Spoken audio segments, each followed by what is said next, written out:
Alhamdulillah telah selesai majlis perkahwinan, majlis bertandang antara Zulhelmi dan juga Alia. So sekarang ni, bagaimanakah pendapat ataupun review daripada pengantin kita dan juga bapanya? Jom sama-sama kita dengarkan. Okey. Bismillahirrahmanirrahim. Alhamdulillah hari ini saya bersyukur kerana MC Syauqi memberikan ucapan yang sangat baik lah. Kepada kami. Kami sangat happy, keluarga sangat happy kerana Mr. Syauqi mengendalikan menjadi MC kepada majlis kita hari ini. Okay, pendapat saya Mr. Syauqi sangat baik.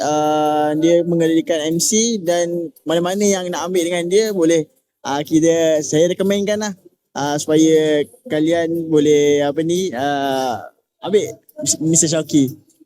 Okay, terima kasih. Assalamualaikum warahmatullahi wabarakatuh. MC pada hari ini Mr. Syauqi begitu baik mendalikan saya punya program perkahwinan anak saya daripada awal hingga akhir terbaik.